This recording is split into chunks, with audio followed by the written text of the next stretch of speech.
Good evening and welcome to the Claw Studio here at the Royal Opera House and to this insight supported by Rolex. I'm Flora Wilson and tonight we'll be exploring a new production of the second most performed work in the Royal Opera's entire repertory. Now, all art forms have their iconic figures. Think of Hamlet, think of Miss Havisham, think of James Bond, think perhaps even of Buffy the Vampire Slayer. Now, opera has its fair share of powerful protagonists, but among them, if you think of sheer force of will, nobody can beat Bizet's Carmen. She's a character who prizes her freedom above everything and will do anything to live and love as she wants to. Now, when Bizet's opera was first premiered in Paris in 1875, it scandalized critics and audiences because of its sensuousness and its complex morals. Now, despite Carmen's warnings, the soldier Don José falls in love with her, and he gives up everything to be with her. Carmen predictably gets bored very quickly of his jealousy, and she falls in love herself with the toreador Escamillo. But unfortunately, it's José's violent possessiveness that has the final word. This is opera in absolute emotional technicolor. And it's returning to the main stage here at the Royal Opera House in a brand new production by Olivier Award-winning director Damiano Michieletto. Conductors Antonello Manacorda and Emmanuel Villaume lead two international casts headed up by Igor Akhmetchina and Vasilisa Berzhanskaya in the title role. We'll be hearing more from the casts and creative team behind the new production shortly, but first tonight, let's kick things off by hearing some of the music that brings this story to life. So please join me in welcoming Olga Kulnitskaya, who sings the role of Michaela, Don José's childhood sweetheart, and also repetiteur Andrei Calegaro.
Je vais voir des princes et des femmes dont les artifices maudits ont fini par faire un enfer de celui que j'aimais jadis. Elle est dangereuse.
Olga and Andre, thank you so much. It's such a treat to hear music like this in such an intimate space, isn't it? We've got more for you later.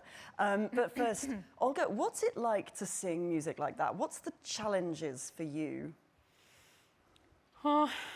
If we talk in general about the Bizet music, for me it's more verismo than, than other style. So, well, from a technical point of view, I would say that you cannot really sing it with a half of your voice. You really need to put everything, like all your body, all your color, all your timbre. Otherwise, we will not really understand the character. I don't know. It's written like that. It's so beautiful. The lines seem so long. Yeah. And so presumably sustaining that is also... Well, yeah, actually like in bel canto, lines are also very long, and in Verdi also. So it's, just same but French. I don't know. Almost same. Yeah. Fill us in on what's happening in the plot when you sing that as Michaela. Oh, well, actually, she's coming to the mountains to look for Jose. I think, she asks someone about where is he, where he can be, where is this contrebandier, where they are, where they are hidden. So, she actually went through the very dangerous, on a very dangerous way to get to the mountains. And then she found this house. Well, in our production, it's like that. So she found this house. So probably she will find something what belongs to Jose, So she opens this house and she realizes that she's alone there. She sees guns, and that's definitely that place. So basically, it's a monologue inside of Michaela, where she's fighting with her from the first act, with her, modesty and shyness, and she's trying to be brave because she already passed through this very long, dangerous way, and now she's here, but she's still afraid. She still has this fear, and and she feels that she doesn't have enough bravery. So she's praying to God to get to be more brave and to have more strength to stay here, wait for José, for maybe to face new difficulties and new scary things. So, it's basically. Thank you so much. We're going to talk so much more about Michaela and the other characters. Stay there for a moment. Okay. You don't get released quite yet. But Andre, tell me about, you've just brought to life an entire symphony orchestra with 10 fingers. Tell us a bit about the orchestration at this point, because it's very beautiful, I think, Bizet's scoring, isn't it? Yeah, that's really a masterpiece of orchestration, because he manages to bring out all the specialties of the different instruments. Sometimes you have a lonely English horn or a cello solo and all that. And that's something, unfortunately, impossible to achieve on the piano, but we always try as hard as we can to bring out these different layers, because in an orchestra you have so many dimensions on the same time. You can have these chords that give us this carpet of Michaela, and then this cello solo underneath. And so what we try to do is to give different colors and different characters to what is always the same kind of chords, and that's How do you learn to do that? Is it a case of just practicing, just playing through orchestral scores again and again at a piano until you... Well, the best teacher is to listen to the orchestra a lot, or to play in an orchestra and to really take in how it would sound, so you forget that it's actually not written for piano, but you try to imagine that there is an orchestra, and it's always a sad feeling because it's not the real thing, and then we wait for it to be over for the orchestra to begin. But Fantastic. That's how you try to. Thank you both so much. Olga, we'll be speaking to you again very shortly. Andre, you stay put this time because I think we may be needing your services, but thank you again both for that beautiful performance.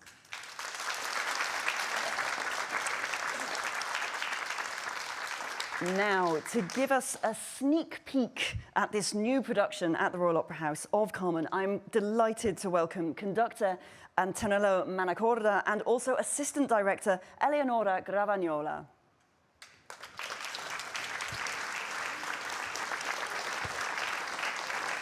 Thanks. Hello. Thank you both so much for joining us. I realise it's a really busy moment, this, isn't it? Carmen is such a famous opera, to state the absolutely obvious, and it's been a favourite right here at Covent Garden for over a century. So how does it feel to to land with this opera as your next thing on the to-do list?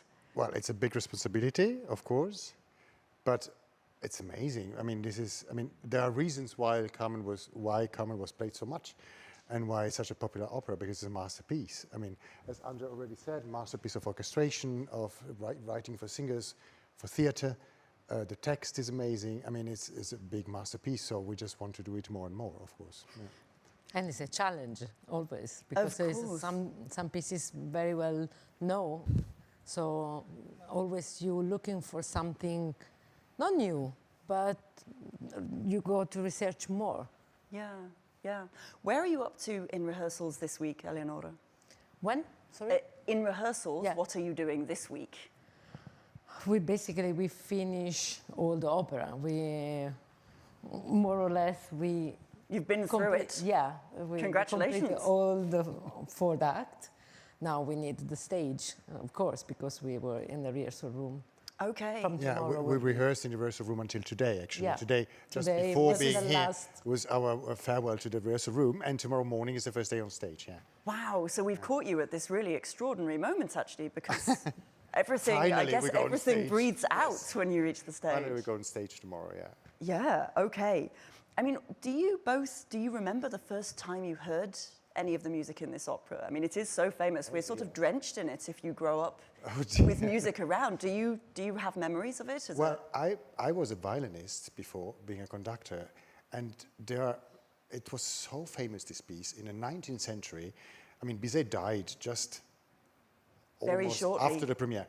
But after this piece was just like a highlights for many, many years and until now. And so many people wrote variations on those themes. And as a violinist, you would play at least two Carmen fantasies as a violinist. So I actually played those things on my violin before. That was probably the first times I heard the piece myself. Okay, so you went straight in there with the virtuoso variations. Yeah, well, that was the thing. Incredible. Eleonora, do you remember your first encounter with it? I am not violinist at all. I studied violin, but for a short time. But I have memory from when I was a child, because my grandfather listened a lot of opera. So it's something of Habanera, the entrance of Escamillo, is something that's very close to my memory.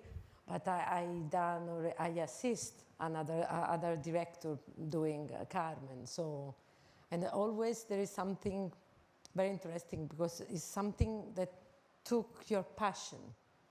And so this music, in each character, you always feel something inside. So that is the sensation that I have every time that I listen Carmen. Yeah. Tell us a little bit about your collaboration with Damiano. I know he's very sorry not to be able to join us all here this evening as well. How does it work with assisting him? How does your division of labor work? It's very funny. We worked together from 15 years. Wow. And for me, and I work just with him because I enjoy, because he always asks your idea. You always are in collaboration with him. And he listens to everybody. Sometimes he doesn't listen nothing, but because he is with his mind, basically. But it's very good work with Damiano. It's funny. Okay. Antonello, you've also... You enjoy a lot. Yeah, actually, when you started to work with Damiano, it was in a production with me. Yes. So, funny enough. I mean, this is, for Damiano and me, the 7th production together. So we worked a lot in very different repertoires. We did all the Da Ponte cycle, we did Zauberflöte, Midsummer Night's Dream, Rossini, Otello. We did many things together, and a lot of them with you. And the first time you worked with him, we were recalling it today.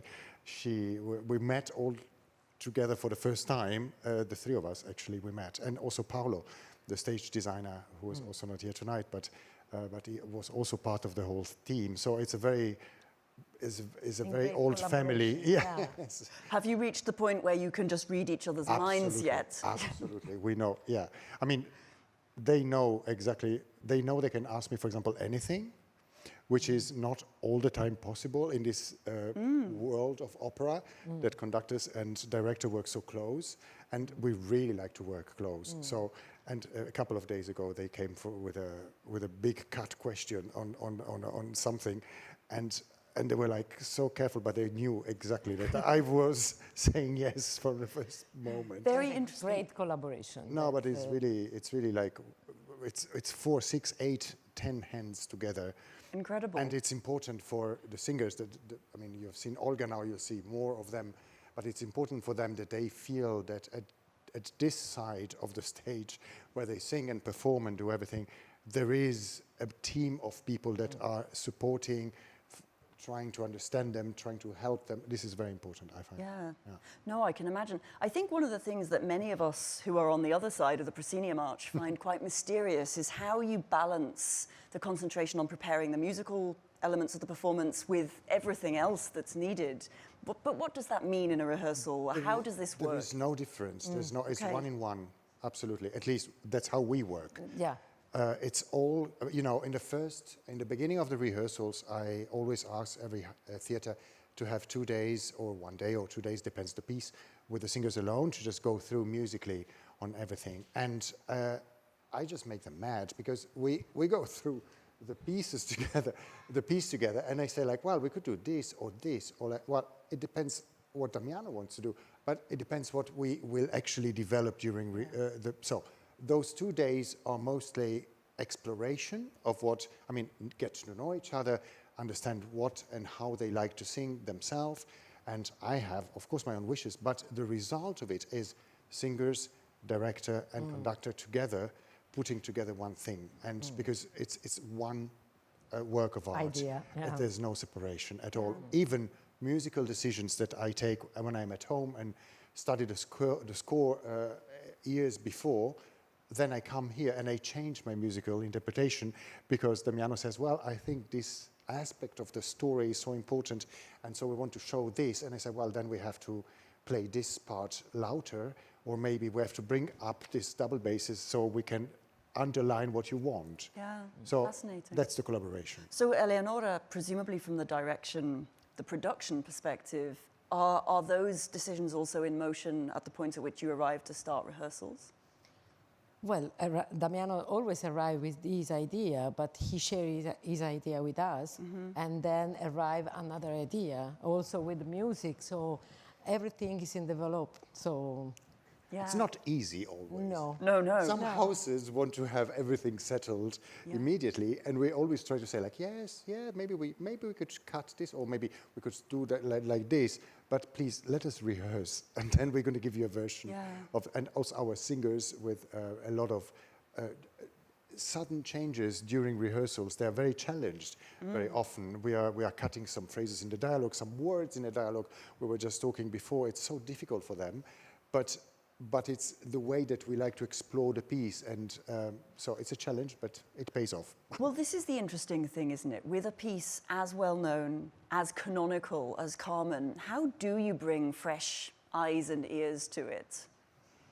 Where do you begin?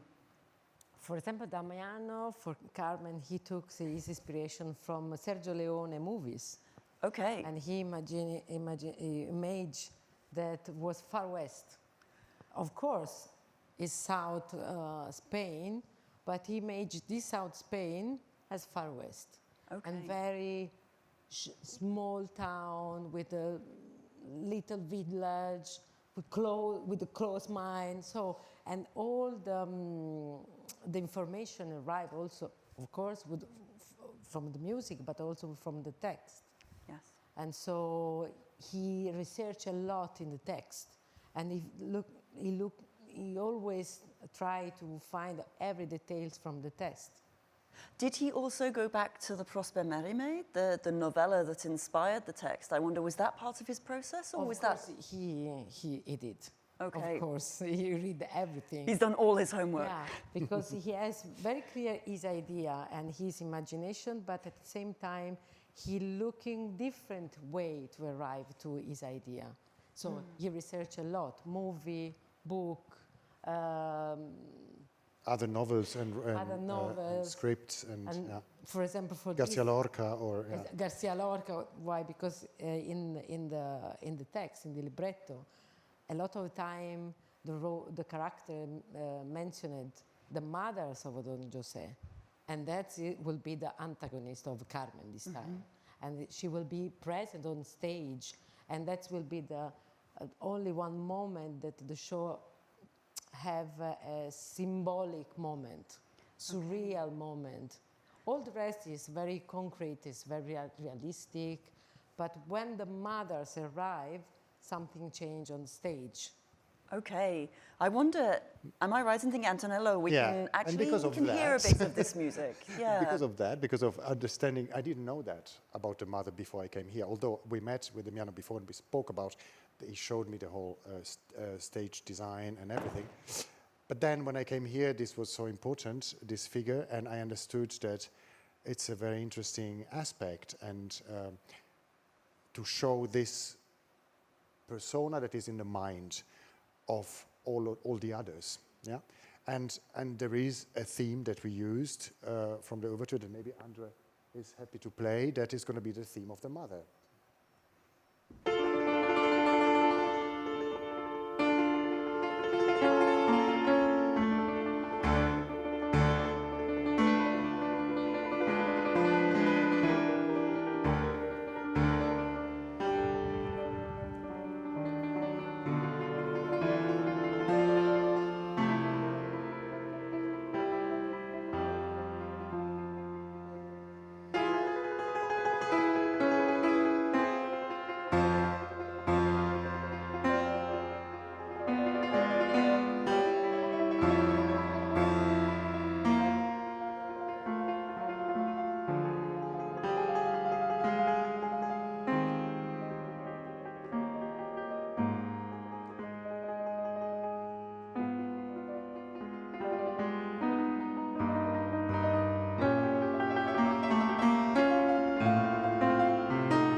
As you can hear, is a very dramatic theme, very operatic, but very, very dramatic. So it's a very interesting that this is the mother theme, because the mother is not present in the story as a persona, but is the mother symbolize the home and proper, the church, marry, have kids, and the whole like a proper life and antagonist of what Carmen represents, of course, as we all know what she represents, and wildness and freedom and all that.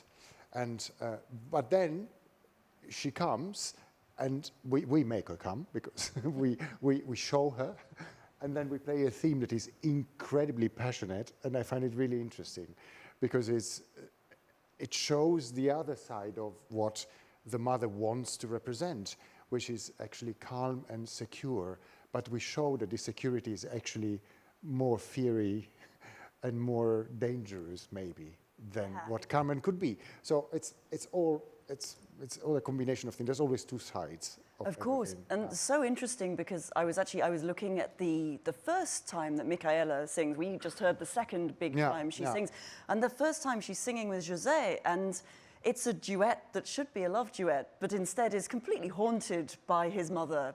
She's basically sent from the mother, and she's in a way you could see her as a puppet of the mother in a way, but which is also interesting to paint, because then she's not as well in the end, and she has her own way of serving the mother in a way. She represents what the mother thinks is good, but then she uses it also. I mean, I shouldn't say too much. You're going to come and listen and watch.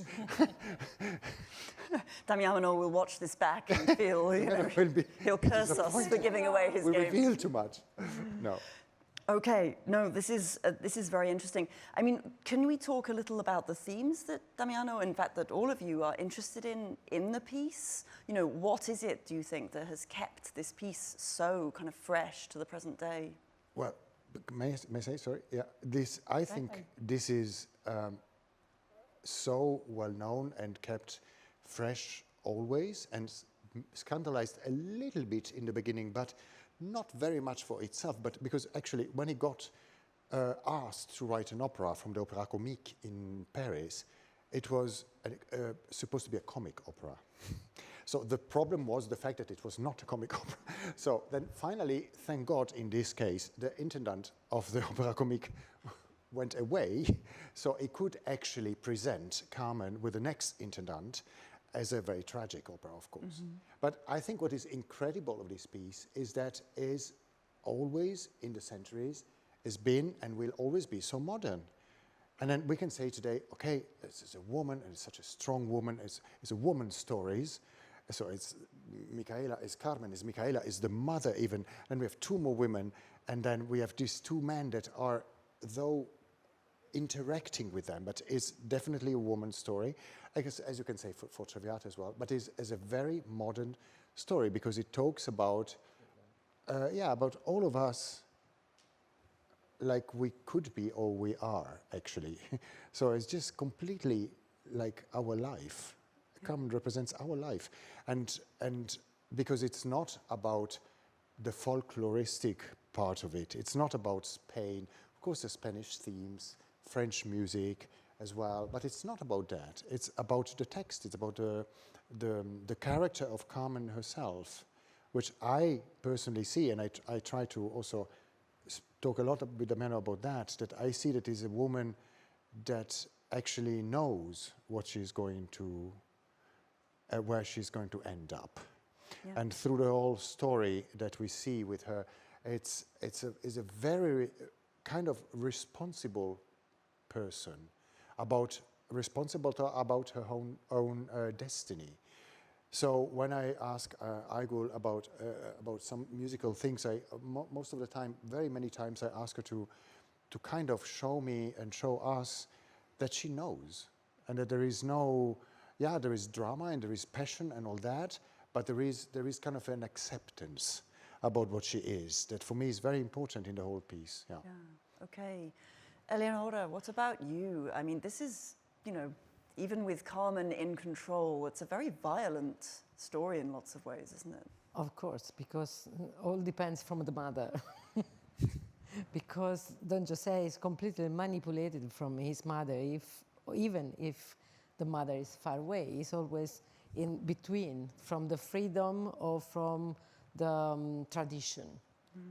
So these cries of Don José provoke big violence, because there is completely a war in his mind. Mm. So that's why become violent, because it's not as Carmen is. No, Carmen, she knows what she wants. Mm-hmm. In every way, he doesn't know. He doesn't know. Yeah. Well, then he goes on such a journey, we could call it, through the opera, doesn't he? Yeah, and I think the journey goes on. The opera is finished, but Don José is still on his journey. Yeah. Well, we never find out what will happen next. It's an open story for him. Carmen choose Don José. No, he is always in between. Yeah. So. Antonello, I mean, what do you think, beyond the subject matter, what is it about this music that, there was a time when you could have a habanera ringtone back in the old days of those Nokia phones, and you've really made it when the opera tune is on your mobile in that way. Just so bloody well written, my God. It's really incredibly well written. I mean, the themes are so inventive, and they're jingles, as you say. They can become jingles very, very easily. But not only, as Andrea mentioned before, the orchestration is just incredible. I mean, I was wondering, how is it possible that this guy wrote something like this? He died with 37 and wrote such a piece. It's really like Mozart that dies so early, and then we have the Magic Flute as a last opera, which is an eternal masterpiece. And this is exactly the same thing. There is no one thing in this piece that it's not absolutely perfect from the point of view of orchestration, from the dimension, from the treatment of the text that he does, the subtext, the building of the characters, the singing. It's so that the fact that he chose for Carmen a lower female voice was it set a trend in France that went on, you know, with Mélisande, with the repertoire after that. Suddenly it was interesting to hear not soprano only, and so he made really like a jackpot with that, really. Yeah. One of the really striking things about this opera is the Spanish music, the Spanish inflected music is the very, very famous music in the sense of the habanera, the seguidilla, perhaps that Carmen sings. And yet there's this whole other musical world, or at least one other musical world, which is the opéra comique world of this sort of the French but you know, the music, connection is much closer than you imagine. And not only with Spain and South. Some people might know that Bizet wrote also music for a theater piece which is called L'Arlésienne, and there is a suite out of that piece, and this is southern France that is very close to Spain in the culture and the heat as well, and the food and the sea and the same perfume of plants and everything. So it's very close, though it's not Paris we're talking about, it's south. And then as well, you have to imagine that in the second half of the 19th century, in Paris, one would meet Rossini and Wagner, just to give you two very, very different composers. And Bizet was fan of both of them, thinking that Rossini was an incredible composer, and Wagner first a little bit, he attended to a premiere in Paris of Tannhäuser, and he was a little bit critical about it, and then he thought, this guy is incredible. And yet, he writes his own music that has so many, in a way, influence from the time, but it's, you know, the Spanish character is more a perfume than a real fruit. It's more what you smell than what you really hear, I would say. What a beautiful way of putting it. I wonder, can we talk a little bit about the different characters and how they're depicted in music, and then what impact perhaps that's had on the production? Because Bizet does write, we heard some of Michaela's singing, which is of course very, very different in some respects at least to how Carmen sings. How has that sort of driven the ways in which these characters have been developed, Eleonora? Well, Michaela, for example, is very close to the mother, so it's completely opposed to Carmen, of course, because also Michaela follow what mother's saying. She comes and she says to Don José, your mother sent me, your mother want that I give you. So it's completely different from Carmen, no? And also because we know that Don José arrived from the north of Spain and we are in the south. In the beginning of the show, when Morales starts to sing and he's very bored about his life, always is the same. He's a policeman and he has to, nothing happened because the people are the same, the village is small, so they are bored. And in a moment arrived Michaela, and for them become a surprise. And also in our time, if you're thinking about people from South, for example, for me, I come from South, and people from the North, there is always a different, him, we are different in a lot of things. And also if we're thinking about the past, how was the North, how was the South, so already this become different. The people in this Sevilla and Michaela arrive dressed completely different from them and looking for somebody that he comes. Don José comes from the north too, and also Don José is completely different from Morales, Zúñiga, and more he has the problem with the mother. But already we have this different character. Some people arrive from the north, some people arrive from the south, and another big star arrive at Escamillo, that is the star arrive in the little village, and everybody become crazy for him. So because something new arrived. Already from this situation, the character are, I say, sorry for my English horrible. Not at all. It's Already always for the geography, already Yeah. we can fix how can be the character. And then you can build the character from how they speak. For example, Carmen, she repeat a lot of time, and one of the last sentence is exactly, I born free and I won't die free. So already from how they speak, we recognize each character.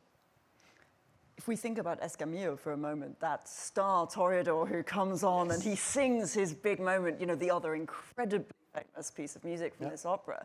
You know, what does his toreador song tell us about him? Just even if we couldn't see anything, we're getting certain kinds of It's information. a huge shower of testosterone first. It comes really like in your face. This comes really like, I mean, you have to like him, or, as I think often in this situation, really hate him. It's either or with this person, with this character. And yeah, we have seen so many Escamillos in our lives, in our political life, in our, I mean, really, it's a figure that, it's an archetype, you can say that in English? Yeah, it's quite an archetype figure. And it can become even funny. It is not funny in our story, but it's a very important figure because of Don José. So, of course, because of Carmen in between the two of them, but Escamillo needs to be like that, because Don José is, sometimes when we talk with Damiano and Eleonora, we speak about Don José being a teenager, not knowing yet which kind of man will be in a few years. So really in search of himself. And Escamillo clearly knows what he is and what he wants, and he shows it, and he throws it on, to your face, really. So it's very important, this character, to define Don José as well, and Don José is important to define him as well. So there's always relation, but Escamillo is, everybody loves him, but sometimes I hate some Escamillos. Let's think about what's going to happen tomorrow. So you start stage rehearsals tomorrow. What does that mean? What's that going to mean for you and your rehearsal technique? I like what Damiano said. I don't know if I am able to say in English, but I will try. But some interesting things say Damiano when we pass from the rehearsal room to the stage. And he says that it's like when you have to put a big boat in the sea. It's finished, it's done. Constructed, yes. It's constructed, and then built, you have to put in the sea and beginning the boat. And hope that it stays and on the that surface. is the first day of the stage. Yeah. You have to bring everything what you done in the rehearsal room and put on the stage with the real space, with the light, with the costume. A lot of adjustment. And Tell us, since you mentioned costume, tell us a little bit about the other members of the team, because this is a It's the same big team. collaboration, isn't it? and That was we are- 2010 when we met the first time, by the way. and more or less it's always the same theme. So also Damiano works with another costume designer, but more or less it's always Carla Dedi, and the costume was by Carla Dedi, Paolo Fandini. He always work with Damiano, always. The stage designer, yeah. The stage designer. Alessandro Carletti is the lighting designer. He always work with Damiano. So. And I'm right in thinking that you are also the team behind the Cav and Pag production that some audience members may have seen here. So that is the same it's the team's same work. team. I was not in there at the time. I did all the revival, but when they did the creation here, I was not in there. I was in another revival. Okay. And we come together next season as well. Of course, yes, for Hoffmann, I Hoffmann. think. Yeah. For new Fantastic. Hoffmann Tales production. Oh. Also the same team again. Yeah. All of us again. So we managed You'll to get four of sneak us. in a little trail there for that. Look, thank you both so much you. for Thank you so much. joining us tonight. Thank you. Very exciting moment. Very best of luck for tomorrow morning. And of course for opening night. Thank you Thank for you very joining much. us. Thank you. Thank you.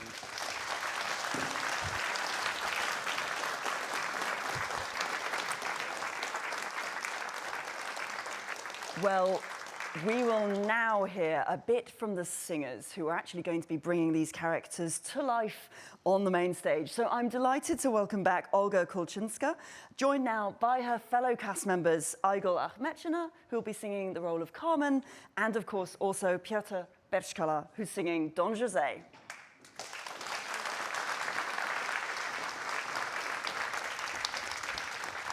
Up in the middle. Hello, hello, welcome back, Olga. Hello, everyone else. Thank you so much. Again, I realize it's been busy. I think, Piotr, I'm right in saying you've been rehearsing today. Yes. Come hot off the rehearsal room. Well, today was only a fight call, so I have to fix the fight between me and Escamillo. So I killed him almost, almost 5-6 times. Let's say repeatedly. You saw the knife, you know that. Fantastic. I mean, is it fun? I imagine that would be enjoyable to work on a fight well, scene. yes. So in our profession, the finest thing is to be killed or to kill. It's brilliant. You tenors. I mean, what can we It's say? about James Bond, you know. I love this, you know. This is. I always live twice, you know. Igor, you're back here to sing the role of Carmen, who I should say you're practically becoming in the nicest possible way. Well, You're I hope singing I'm her not so becoming much. Carmen. You've been singing her so many times recently. This year is at the moment, it's my 4th production. Yes, it's my 4th production of Carmen this season, and I still have 4 more. I hope you have a large supply of energy drinks or something. That sounds exhausting. Energy. Well, each production is different. I always ask directors what's their concept, and of course, production changes by different colleagues. Well, so far this is our 2nd production with Piotr together. Because you were singing together in the same roles at the Metropolitan Opera in Yes. New York in the autumn, Just I shortly, think. yeah. We just freshly came from New York to London. Been The shipped same in. team. How does it feel to return to London then? The two of you singing the same roles, but in a very different context, I suppose. Well, it is, of course, I'm not so experienced with this opera like Igor, but I was privileged to have 4 completely different productions already in my 6 years when I'm singing Don José. And it's really fun because we have to be very careful. We spoke also about that we shouldn't remember our last production, not to copy some situation Yeah, on the repeat stage. the same staging. Because, of course, Damiano works very, very precisely. And when we have this confrontation, the 2nd act, when she gets crazy, so it's very dangerous. Because you rejected me. Come on. I'm sorry. It's Bizet, and you know, some kind of when you have a couple of performances and you act on one way, so it's very dangerous to forgot the Michieletto situation and just do something what we just did in New York. You know? Of course. Well, sometimes it's also with the same partner. What happens? Yeah. You have the same body language. You feel so comfortable, and it's a little bit dangerous. It's a little challenge to improve, but we still manage. Yeah, we do. We do it well. We're fine. Yeah. I mean, Igor, I'm reminded sitting here with you now that I presented an insight last time there was a new Carmen, and you sang the habanera for us back then as a member of the Jette Parker Young Artist yes. program. Oh, actually, my London journey was very interesting. I arrived here 7 years ago, and my first production ever was La Tragédie de Carmen. It's a Young Artist program show at the Wilton's Music Hall. And I started as Carmen after I jumped into Barikowski's Carmen, and that's it. My journey began. It's Somehow, official. I became youngest Carmen at the Royal Opera House and the youngest Carmen at the Met also. It's just Carmen follows me. Yeah, so it would seem. Well, we have more to unpack here. Olga, I mean, we've already heard a little bit about how Michaela is related to José's mother on the one hand, certainly in this production, but also is a kind of foil to Carmen. Are you very aware of that as you perform her? How are you finding a character who's not just the other woman here? Yeah, I think Michaela doesn't really know a lot about Carmen. Just she knows that it's some woman, like José followed her like so crazily, you know, and he left everything what he had because of that woman. That's all actually what Michaela knows about Carmen.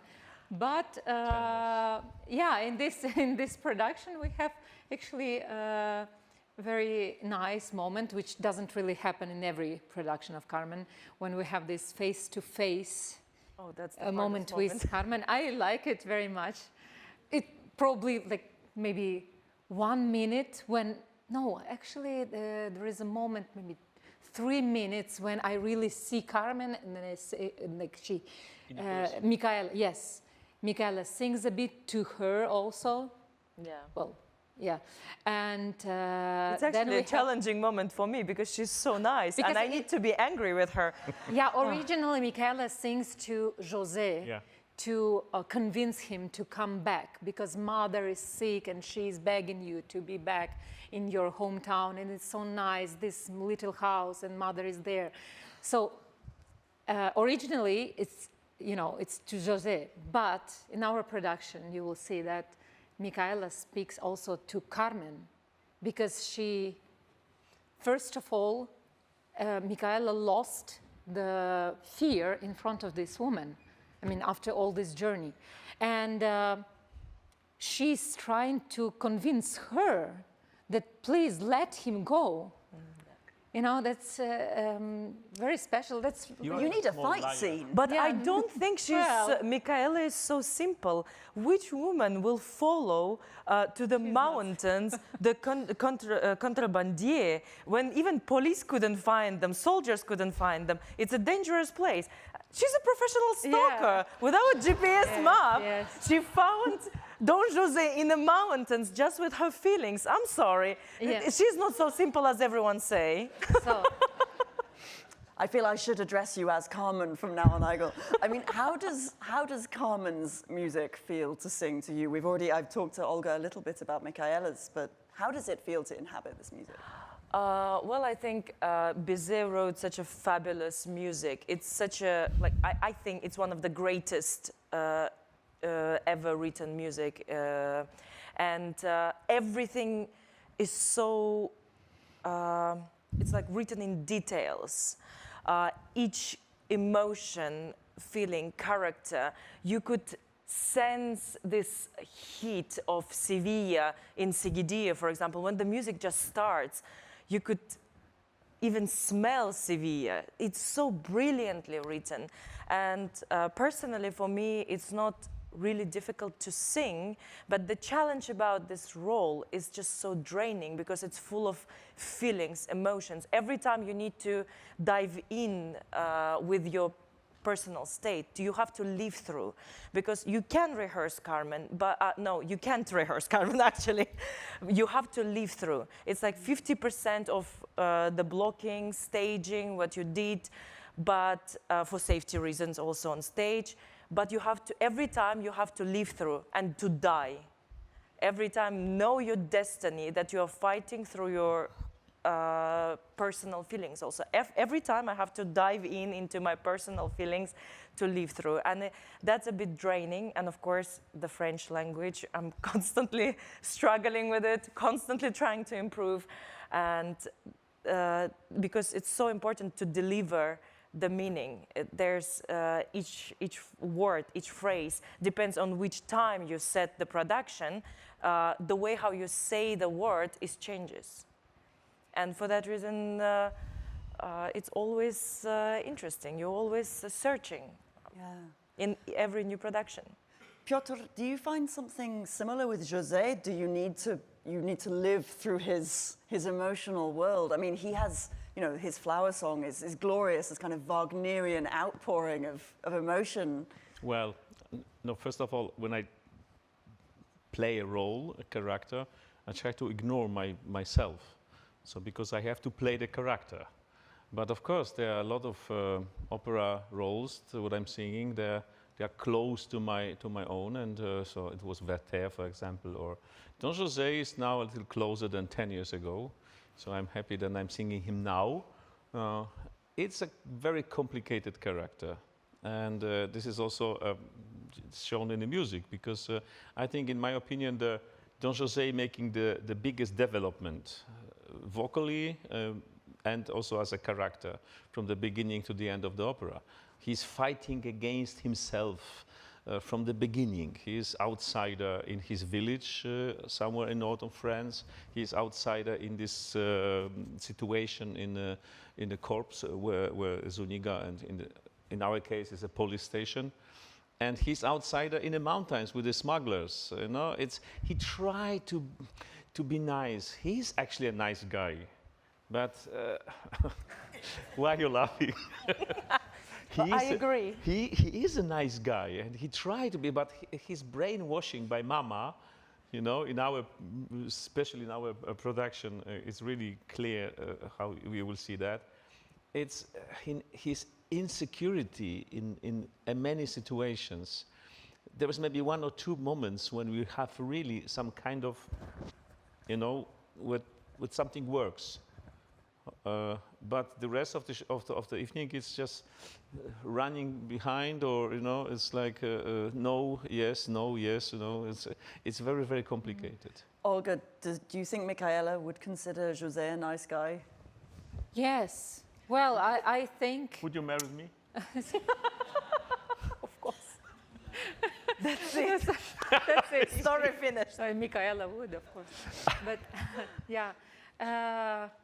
Well, speaking about José, I actually think that he is not just nice, but he is, you know, so many people are just lost in the life. I meet these people almost every day. I know this kind of people from a real life who really don't know what they want. I think we all know these people. You know, they want to be. They want to be close to family, to obey, to you know, be good to people who, you know, like parents, or I don't know, like closest people. But at the same time, something inside of them tell them that, oh, try something new. World is so big. Try this freedom. You know, and it's always between. I think actually probably almost every one of us who is sitting here, you know, went through this kind of experiences when you were thinking like, oh, should I really be more, go to traditions, like to what my mother sent me or my parents said to me, or really to follow my desire. So it's like that. I think José is a really But I think the progress in life is on rebel. It's not following what Mama and Papa says. Sometimes it works.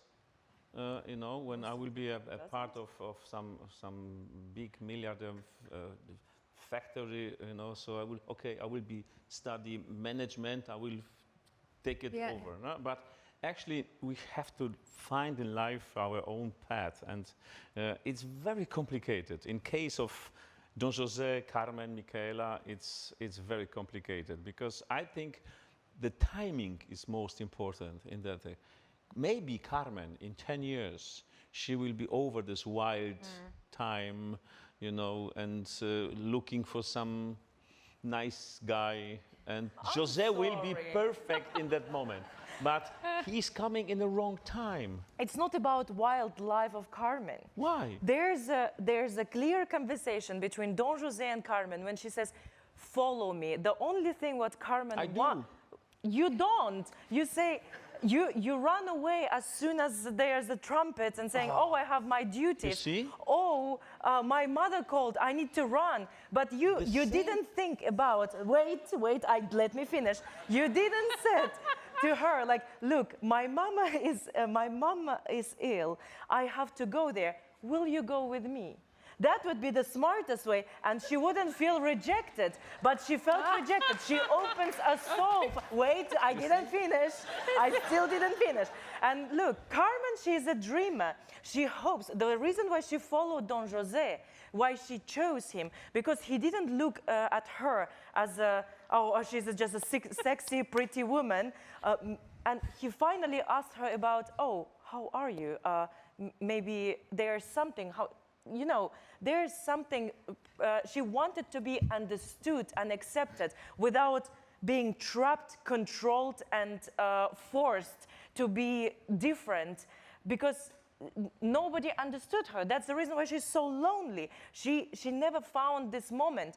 And Don José gave her hope that maybe things can be different. If he would just say to her, you know, my mom is ill, I will follow. No, you are constantly, oh, I have to be with you. No, look, I'm not. It's a lack of imagination by Carmen. I'm sorry, You know, I disagree. Carmen, I say Carmen for president. look, woman power, of course. She just wants to be It's just a lack of imagination. And accepted. You get so upset because the trumpet interrupt us in a very nice moment. Imagine. She is naked in front of you. Imagine. He's following a signal of a trumpet. Imagine your husband is with guys on the pub and you call him. He takes the phone and this is the signal of filming. And sorry guys, I have to go home. Now seems like a Following. now seems like a good moment to ask whether Carmen is a feminist character, or indeed is this a feminist opera? Can we feel good about woman power in this context? Go on, Igor. It's definitely a Yeah, it definitely is. But the only thing what she wants is just to be accepted the way how she is, understood, without trying to change her. She is not a bad character. She is searching for somebody who will actually accept her the way how she is, to listen to her, to hear her, to understand. Because she is not a woman with an easy life. She is not a woman with an easy past. She had to survive, and she constantly in a warrior mood. She's constantly fighting because she constantly expects that there's some danger around, that somebody will take advantage of her. And everyone around see her only as a sexy, pretty woman. And the problem was, in this small community, men hate her because they cannot have her and they cannot control her. And women hate her because all the women in that society, they're so decent. They follow, no, we have to be a good. We have to fit into this box. We have to be like this. I'm not allowed to feel the anger. I'm not allowed to feel certain way. I have to be a good mom. They follow so many rules that they cannot be free. And Carmen's freedom annoys everyone around. She is a danger for society even in our days. Because if you will be a woman who actually follows her desires and would clearly say, this is what I want, this is how I see my life, she would be judged. She will never be accepted. And this is a story about actually human relations, feelings, which we see every day. Yeah. It's a fight, and it's not about, oh, men is bad, women bad. It's just about that we speak different languages, and the way how society treats all of us, how society tries to put into different boxes. And through opera, through this fabulous opera, we see actually ourselves. We see what we see every day in our ordinary life. What I'm getting from listening to you... That was a speech. Say again, Carmen for president. Mark my words. This is a really... It's a complex opera, clearly. You've persuaded us of that. But it's also, it's a very real, they're real issues. They're real life issues. They're close to home. And I wonder, is this tough to be rehearsing? Are these difficult? You know, do you get home at the end of the day and think, wow, that was amazing, but, you know, is this sort of emotionally draining stuff? I mean, Eigil, you've already talked about needing to live Carmen in some ways, but for all of you, you're going through this. How do you manage that day to day? I mean, you know, Piotr. Yeah, the problem is when we rehearse, we repeat all the time. Not as much as the film actors, you know, so they have 100 takes a day, but still, like today, we repeat the fight or repeat yesterday killing Carmen, you know, couple of times. You have to, yeah, she's surviving, don't worry. But this is the problem, you know, the director expects from you to give everything, you know, emotions, and for us sometimes it's just a technical thing that we have to make. Okay, I grab you like that, or I go from here there, and I turn, so I don't cover you, I think about, so. And this is a kind of conflict of interests, you know, so because you can't rehearse 3 hours or 5 hours a day with full emotion, you know, impact, and be precise and singing, and so. So we have to create a moment like a half marking. Of course, we don't sing all the time in the rehearsals, except her, and so we try to be smart. What I try to explain my teenager colleagues from my experience of 32 years, so that you have to be smart, you have to follow the advice of the stage director and conductor, but the real emotions, they are coming in the moment when we have you. When we have a house full of people, they watching, not that, you know, assistants and colleagues watching. No, we need public. In that moment, we give the full complex of emotions and vocally and everything. So this is a big difference. Because when you try to sing and perform in the rehearsals, you burn out. After 3 weeks of rehearsals, you have nothing and nothing more. So that's the rule in this business. Yeah. I mean, Olga, I'm thinking actually of you and Michaela's music in this respect, that the air we heard you sing right at the start tonight, you know, you haven't sung for ages by the time you come on and sing that. Yeah. And you just, it's straight, it's 0 to 60. And she has 2 hours break between her first appearance. Oh, yeah. But how do you manage that? How do you come back in knowing this story has been unfolding the whole time? Well, technically, of course, you need to a bit warm up the voice again before the aria. But to not lose the energy, I actually prefer to watch a bit what's happening on stage. Because you always get something from energy from your colleagues. And then you stay on the same level. You cannot give less, you know, because you come on stage after a lot of scenes with choir, a lot of people moving, and then you cannot appear and be like, you know, like you just were in a dressing room. No, you need to follow same energy. So that's basically what I do, really. But yeah, it's actually, it's much easier to stay on stage whole night. Yeah. No, it's really much easier. Then you really, you know your moments when you can rest, you know moments when you can give more. But Michaela, you know, you actually have very nice duet in the beginning, and then 2 hours break, and then aria and some scene in finale, and that's all, you know. It's very, it's not easy. Amazing. Yeah. We would not think that from the other side of the proscenium arch, I suspect. Yeah. We will not keep you here on stage all night, though. It's been such a delight to hear from you. I'm sorry, Piotr. Thank you so much for sharing your experiences, and with such amazingly good humour, too. We will all vote for Carmen when she stands in politics. And in the meantime, very best wishes with rehearsals and indeed with opening night. Thank you. Thank you.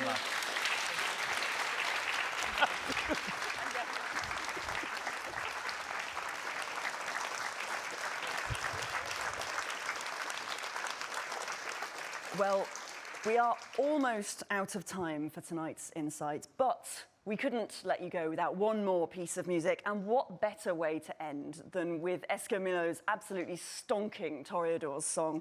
So you've already heard about it, now let's just hear it. Please welcome baritone Pierre Doyen, accompanied by repetiteur André Caligaro again.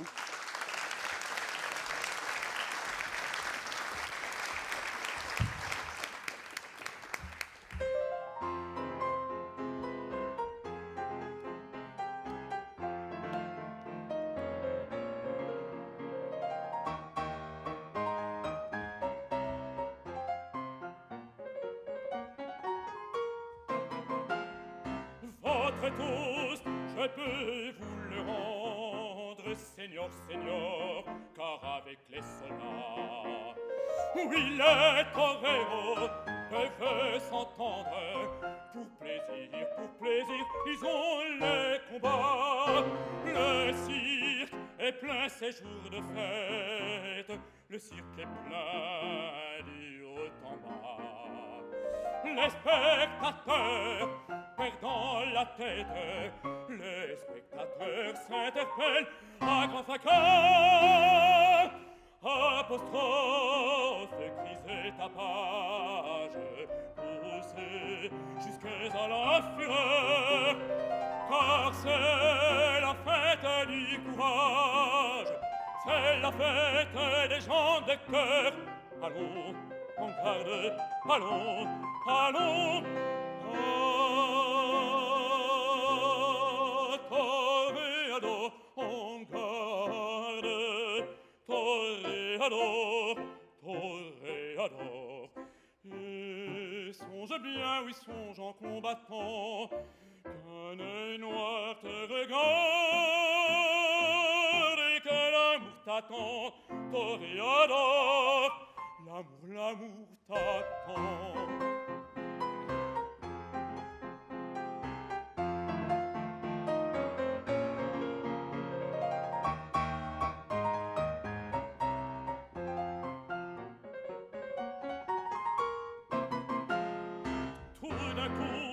On fait silence, ah que se passe-t-il? Plus de cris s'instants, le taureau s'élance en bondissant hors du toril. Il s'élance, il entre, il frappe, un cheval roule, entraînant un picador.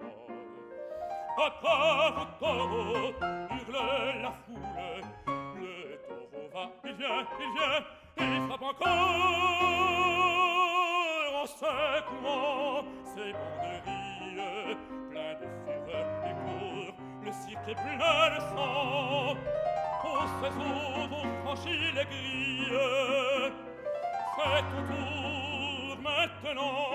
Allons, en garde, allons, allons. Toreador, en garde, Toreador, Toreador. Et songe bien, oui, songe en combattant, qu'un œil noir te regarde et que l'amour t'attend, Toreador, l'amour t'attend.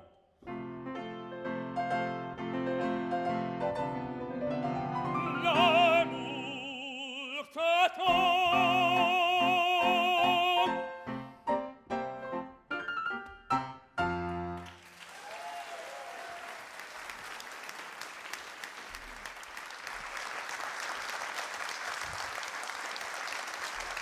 Pierre and André, thank you so much. 100% musical swagger there for us all. I'm afraid that is it for tonight's Insight. But you can, of course, book tickets to come and see Carmen here on the main stage at the Royal Opera House from the 5th of April. Or alternatively, you can come and see it in the cinemas live on the 1st of May or at an encore screening on the 5th of May. In the meantime, thank you to all my guests this evening. It's been an absolute pleasure. And also to all of you sitting here live in the Claw studio. It's been a pleasure to have you with us for this insight supported by Rolex. Good night.